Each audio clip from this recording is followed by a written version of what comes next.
What's up, everybody? Welcome back to another video. In this video, we are going to work on building an E-mini futures daily trading strategy. So, we are getting this strategy from this YouTube channel, Peak Research Trading. They got a lot of good stuff on there. They know what they're doing. And every month they give a strategy of the month. They give it out for free, basically. So here's one from July. I chose this one because this one is the S&P 500. A lot of the other ones are like wheat or corn, which are harder to trade, especially if you want to use this on a prop firm. So here is the code from the strategy. So what we're going to try and do is code this into NinjaScript and see how it actually performs. So let's get started.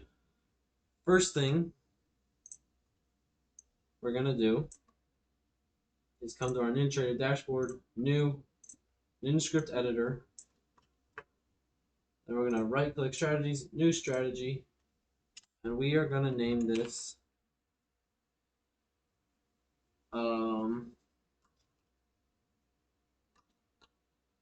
we'll name this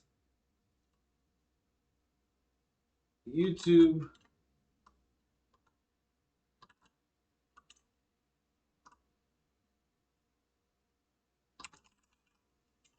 we'll do strat of month. Then we'll do next. Don't need any of these inputs. Let's create one as a test. Next, and generate. Now we have the basic code built here for us. So what we're going to do is we're going to compile. That's going to be this button right here. Then there we go, just compiled. And now if you have Visual Studio, which is this button, we're going to click that and open it in Visual Studio. You don't need this, but this makes it's just much nicer and much easier to edit your code. So I'm going to open up our strategies again and open up our strats of the month. So now let's work on getting the actual code. So a couple things we're going to need to change is exit on session close. We're going to change that to false.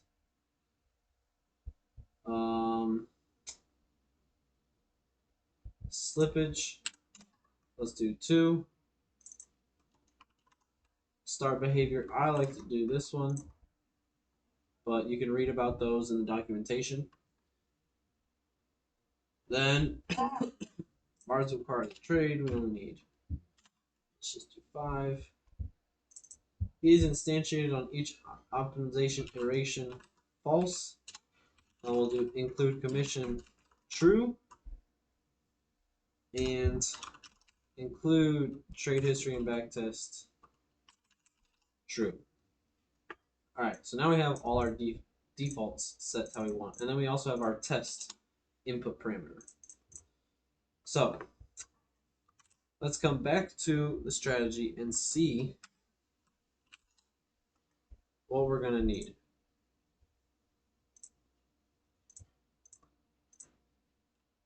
So looks like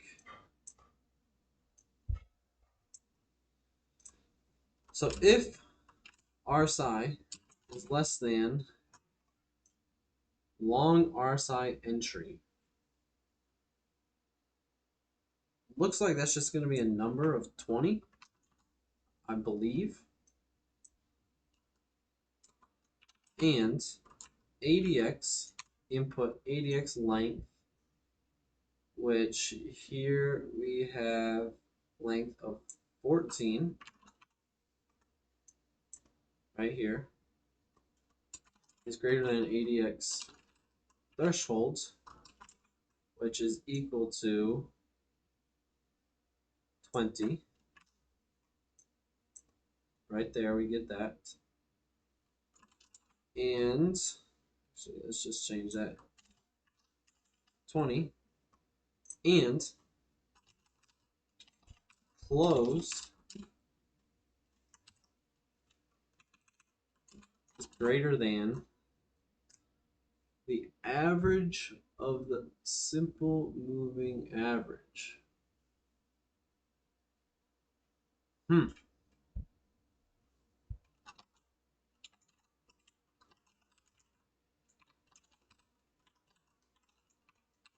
Not sure what that is. Then buy.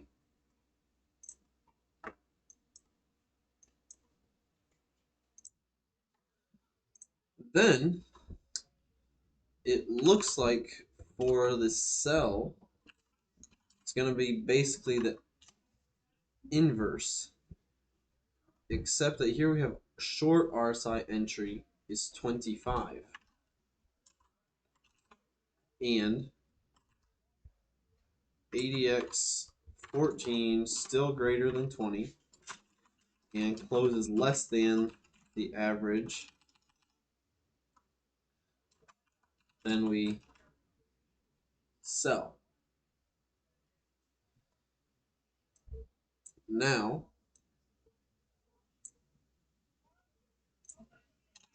we exit if RSI is greater than long RSI exit is 75. If RSI is less than short, no. Short RSI entry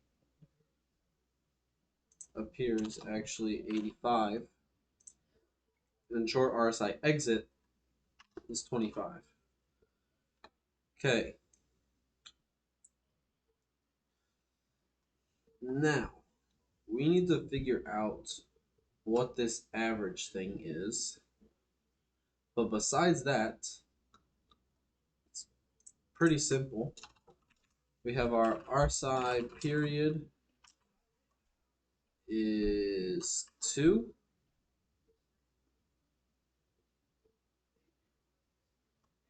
And our SMA equals 300. Okay, so what I think this is average. It's going to say average of the close, and this is just the input. So, right, we could say RSI period is what it is. So then our RSI, or SMA period is 300. And so that would make sense. This would be the average of the last 300 closes, which is SMA 300. It's the same as taking the current value of the SMA 300. So that makes sense. Now, let's get to coding that. So, you can see it's a pretty simple strategy. Now, if you are learning to code, I would recommend try and code this on your own. And that's the only way you'll ever be able to. But try coding this on your own and then come back and finish this video. But if you don't know how, first thing we're going to do is if bars required to trade is less than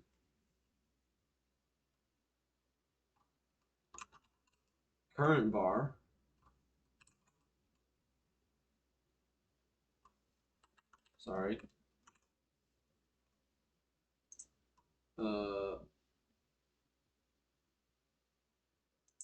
then we return.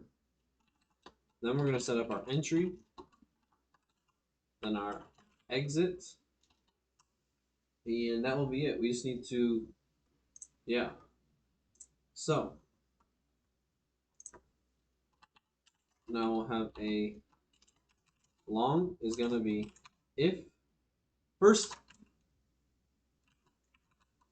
that equals position dot.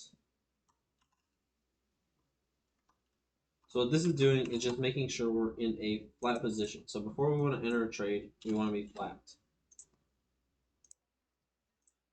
Next thing we're going to do is code in our entries. So here we have, if R size less than 20, so to do this, we need to create our indicator. Now, there's two ways this can be done. The first is by just creating the one indicator, or we can create one and use it multiple times, or we kind of use a new one every time, if that makes sense. So there's two ways to do it. I'll show both. So first is if we can do RSI and see how this is yellow and it tells us what to input. So right, we can do RSI, our period is 2, our smooth. Sometimes RSIs don't use it, so I just always just match it to the period. Now this is basically our indicator, pulling all that data, and we want the last recent bar. Now, if this is less than 20, then boom, we just got our first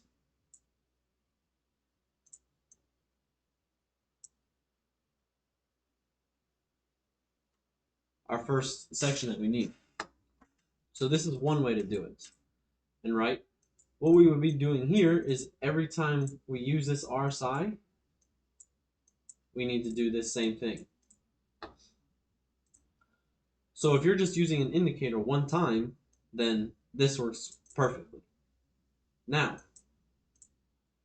say, like in our case, we're going to be using an indicator a lot. So we're going to come up to here, right underneath our class, and here we can set up variables that we can use throughout our entire strategy. So we're going to set up RSI.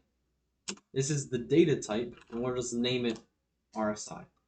So what this is doing is it's storing a variable that we've named, or that we've told NinjaTrader is going to be an RSI indicator. That's what it's based off of. And this RSI, this specific one, is named RSI. Now look, you can have RSI 2, RSI 65, right? It can be whatever. Now, next we're going to create our else if state equals state.data loaded. So this will run once we have data loaded on the chart. So now what we need to do is we need to fill this RSI object with the actual data. So right, we can do RSI equals RSI, and now we give it the period and the smooth. Now, say you want two RSIs for the same strategy. We can give it RSI period 25. We give it the same smooth. And now, instead of typing all this, every time we get a new strategy, you just do if RSI, and now that equals this. And we just want the most recent candle is less than 20. And there we go. Now this is the exact same thing as this, but now it's reusable. You could also do RSI 2, right?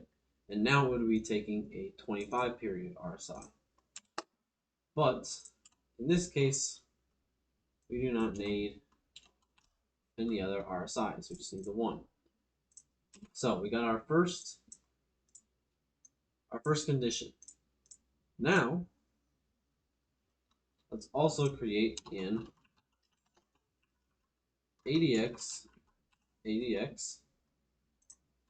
give it some data, ADX equals ADX period is 14. Let me double check that. Yes.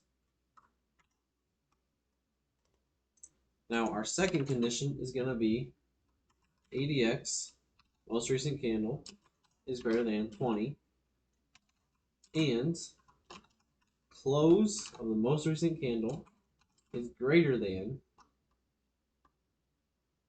SMA 300. Oops. 300 of the most recent. So, right, we're checking RSI less than 20, EDX greater than 20, and our close must be above basically above the 300 SMA, right? Which is the same as average of this equals 300, right? If you put that in there, that makes sense. Average of the last 300 closes. So we're taking a simple moving average of 300 bars and getting the most recent value. Now, if this is all true, then we enter long. Now we need to do the short side. Now we're going to do else if RSI is less than 85. No, I don't think that's right. Is greater than 85. Let's change that here as well. It's greater than 85.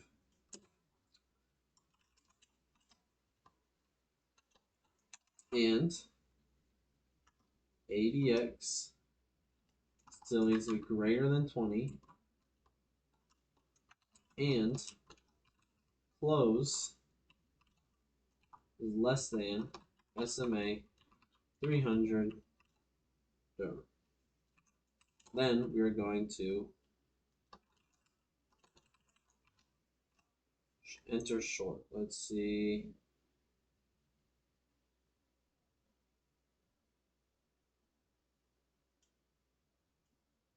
Why are we getting...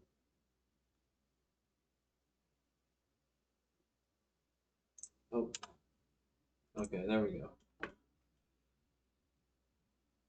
And so as you can see here, like, right, we're using the SMA, but since we only use it twice, I'm just using it here, but we could do the exact same. Create SMA, load it with data with the 300 period, and then do SMA of the most recent. So it works the same. Now, our exits are pretty simple. So we'll just do else, right? So if we're in a flat position, go through this. If we are not, then we come down here. If position dot market position equals market position dot long, and RSI is greater than 75, then we want to exit long. Else if position dot market position equals market position dot short, and RSI is less than 25, then we exit short. All right. Now, if you're using Visual Studio, you do Control S and it will automatically compile it for you. If you're not using Visual Studio and you're typing it all in here, which see, it just pasted it, copied it over for us. You just hit compile. Once you hear the ding, then you know it compiled. So now let's test it out. So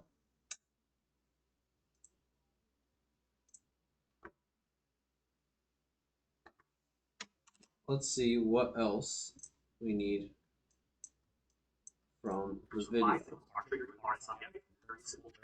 So we've got all this. So here he's adding a couple more filters, but here we are on the E-mini S&P 500 daily bar chart. So it's an ES 1 day charts. How can I get rid of that stuff? All right. So we have a year's worth of data right here. Let's see how it performs. So this video is released June 30th, 2024. So that would be about right here.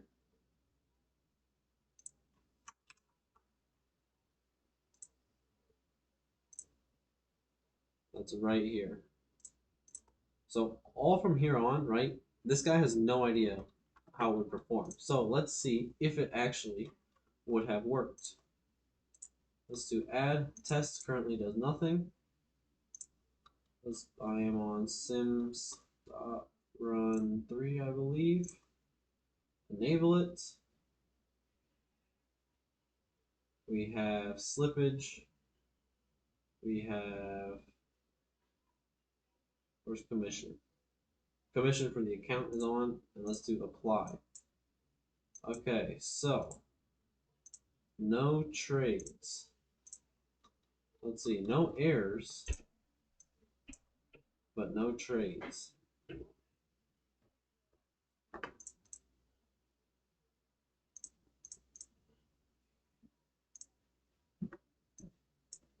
So no trades. See, no executions. We got nothing. So something's not right.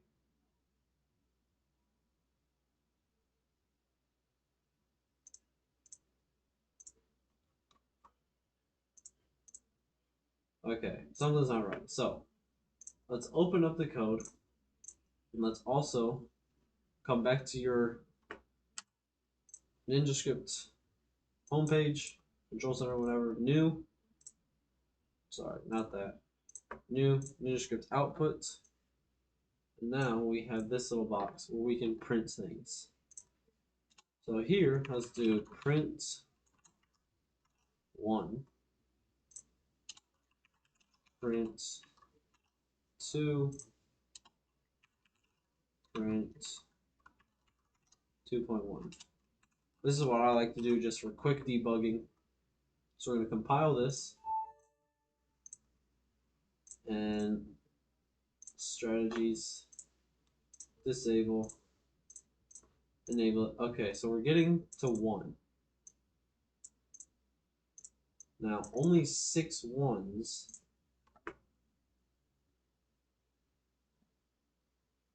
Okay, I know what it is. We're waiting 300 candles, right? Because we don't have a value for this until we have 300. So that could be it. So let's go to data series. Let's do 500 and see what that changes.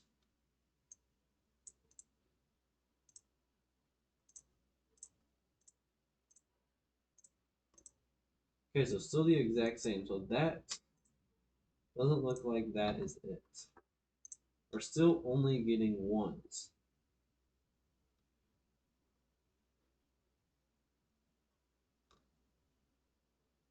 So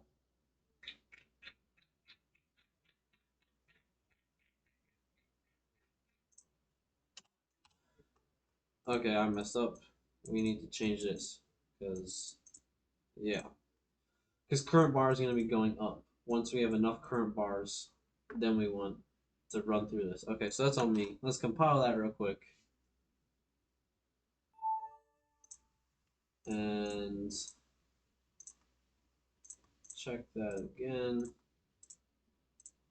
All right, there we go. So now we got a lot of 1s, we get some 2s, and now we have trades.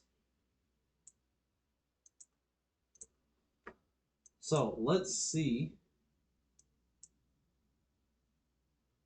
the results. So it did just take a massive loss. But, I mean, outside of that, does seem to be taking some nice trades. So let's see the performance. Wow, it actually is profitable. So yeah, there's that big loss, but it looks like a pretty good strategy. No short trades though. So yeah, I'm pretty sure I know why. It's because we have it must be below the 300 moving average. So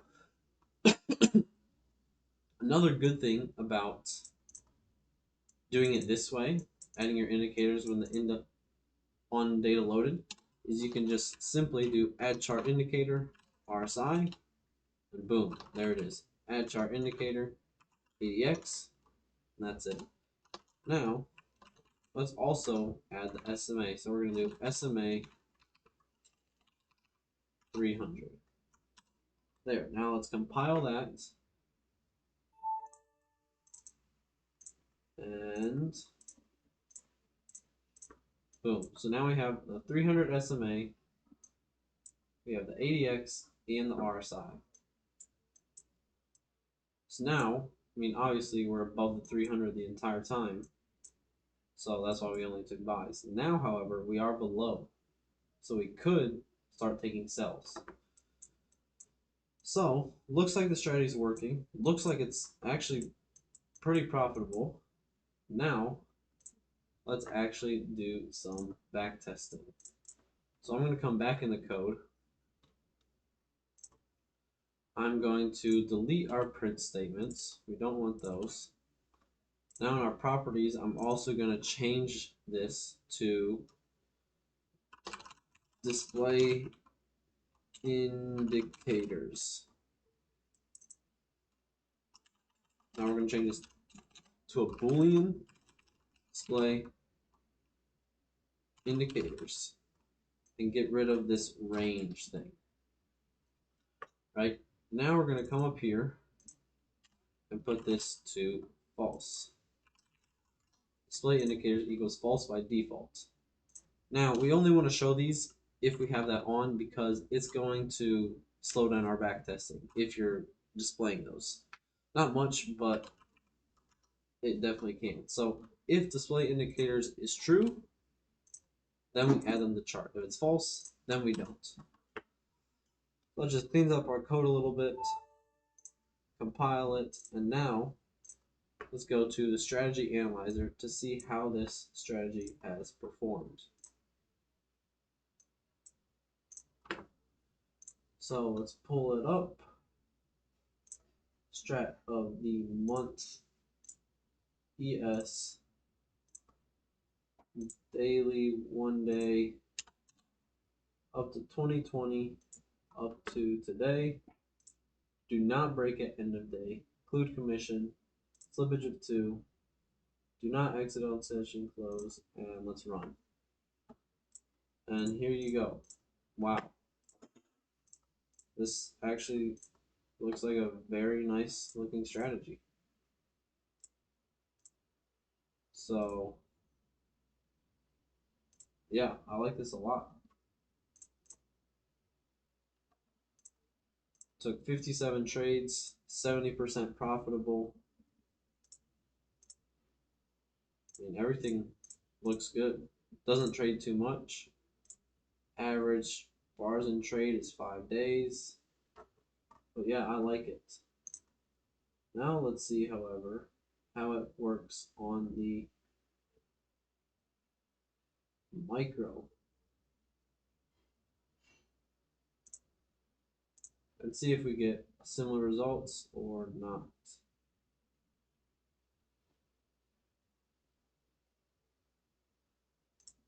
Almost exactly the same, right? Because it was 18,000. So this looks pretty good. This is a strategy that I'm 100% going to start running on a sim account. And if it passes, I will run this live. Because I like this a lot, actually. So, yeah, only thing left is he goes on to goes over the performance, which, as you can see, looks somewhat similar. He's testing over more time though, but he still has a 75% win rate. 75. That takes a lot more trades. But then he comes in and adds a couple filters.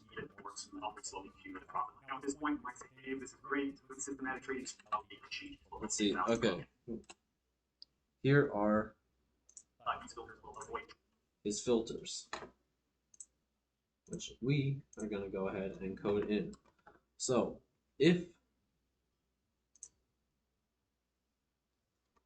now, before we check if we want to enter a position, we're going to do and, let's see, month dot, no,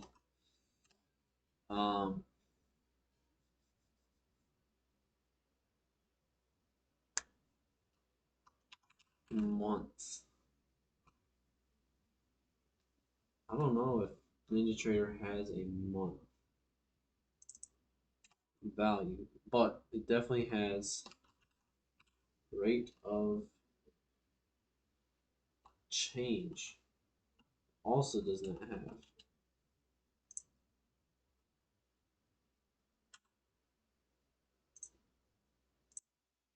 Alright, so after a quick search with AI, looks like this will give us the right month. So, just going to test this real quick. Charts, ES, day, let's go to this. Now let's open our NinjaScript output, bring that over here. Now when we load the strategy, it will print all of the months. Alright, so 3 is the most recent, which is 3. Okay, so we want to skip.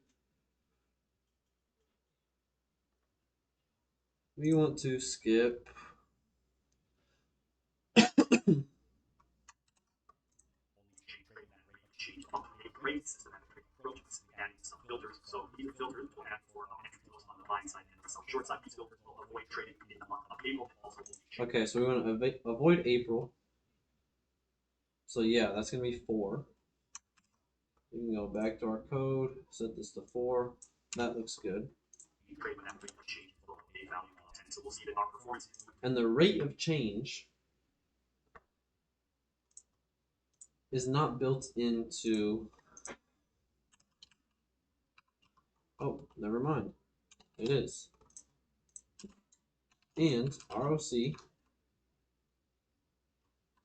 10 is less than 10. Most recent. Let's actually add that as well. I've never used that, so here's the updated code. We got added this, and now we have our filters as well. So, right? So we actually want it, if it's not equal to month of 4, and yes, rate of change looks good. So let's compile.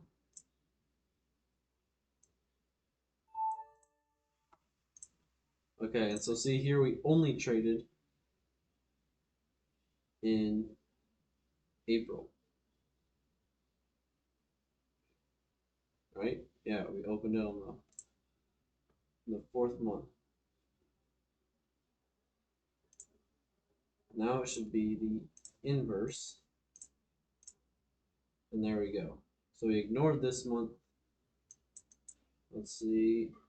And we should ignore next month as well. But yeah, it looks like it's working. open our strategy analyzer.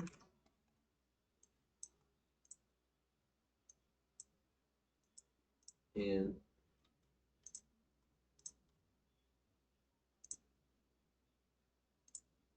see what happens.